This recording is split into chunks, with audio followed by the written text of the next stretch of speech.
شەپۆلێکی نوێی دەستگیرکردن لە کوردستان. هاوکات لەگەڵ بەڕێوەچوونی ڕێوڕەسمی نەورۆز لە شارە جیاوازەکانی کوردستان، دەستگامنیەکانی کۆماری ئیسلامی ئێران بە بانگکردن، لێپرسینەوە و دەستگیرکردنی بەرفراوانی هاوڵاتیانی کورد هەوڵیان داوە کە ئەم ڕێوڕەسمە نەریتی و کولتوریە سەرکوت بکەن.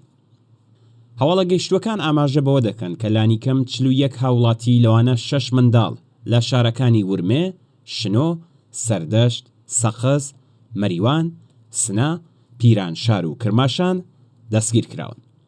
ئەم 41 هاوڵاتی کە دەستگیر کراون بریتین لە شاری مەریوان ئارام نیکپەی 38 ساڵە، محەممەد نیکپەی 28 ساڵە، محەممەد ئەشتەک 23 ساڵە، تەحسین دادرەس 31 ساڵە، بیلال دادرەس 36 ساڵە، کەیهان تەدبیری 17 ساڵە، محەممەد قادری 17 ساڵە، محەممەد نیکپەی 28 ساڵە، کوڕی مامی محەممەد نیکپەی، کاوا داستان 45 ساڵە، چالاک پیروزی 19 ساڵە، کەیوان مینویی 32 ساڵە و کاروان دافعی 25 ساڵە.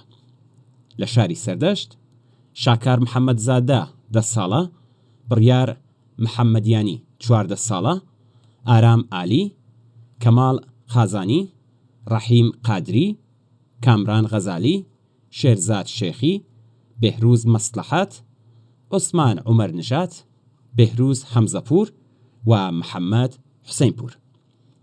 لە شاری شنۆ سەید کەماڵ تەهایی، ئەبوبەکر خاتەمی 47 ساڵە، هادی جامعی 38 ساڵە، سامی خزری، مەسعود خزری، حەمزە زیبا کەلام و مەتین چۆپانی 20 ساڵە.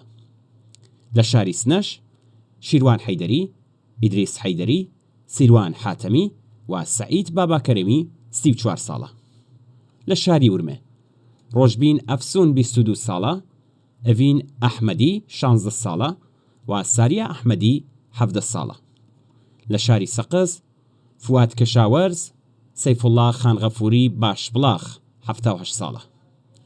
لە شاری کرماشان مشتەبا وەیسی 36 ساڵە و لە شاری پیرانشار سەلمان پاسەنگ.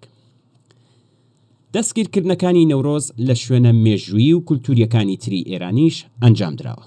ڕۆژی یەکشەممە سەی خاکە لێوە کامران میرحاجی، دادستانی فارز و توێتی، بە دوای بێڕێزی و تێکدانی نەزم و پابند نەبوون بە شئونی ئیسلامی لەلایەن چەند کەسێکی کەمەوە لە هەندێک لە شوێنە گەشتیاریەکانی پارێزگای فارس لە کاتی تەحویلی ساڵدا هەندێک ناسراون و دەستگیر کراون و دۆسیەی دادوەریان بۆ پێکێنراوە. میرحاجی زیادی کردکە لێکۆڵینەوەی دادوەری دەربارەی ئەم کەسانە جێبەجێ دەکرێت. ڕۆژی پێنجشەممە 30 ڕەشەمە سەید حەسەن حوسێنی فەرمانداری مەشهەد ڕایگەیاند کە 15 کەس لە ڕێوڕەسمی تەحویلی ساڵ لە گڵکۆی فردەوسی دروشمی پێکهاتەشکێنیان داوە و مامەلەی گونجاوی دادوەریان لەگەڵ دەکرێت. هەزاران کەس لە خەڵکی ئێران تەحویلی ساڵیان لە شوێنە مێژوویی کولتوریەکان لەوانە حافز، تەختی جەمشێد و گڵکۆی فردەوسی لە تووس بەڕێوە برد. لەم کۆبوونەوانەدا دروشمیش دژی حکوومەت دراوە. تەنها لە حافزەی شیراز 37,000 کەس بەشداری ڕێوڕەسمی تەحویلی ساڵ بوون. راپۆرتەکان کە کاتژمێر بە کاتژمێر لە شار و گوندەکانی کوردستانەوە دەگەنە تەلەڤیزیۆنی کۆمەڵە دەری دەخەن کە بەڕێوەچوونی ڕێوڕەسمەکانی نەورۆز بەردەوامە.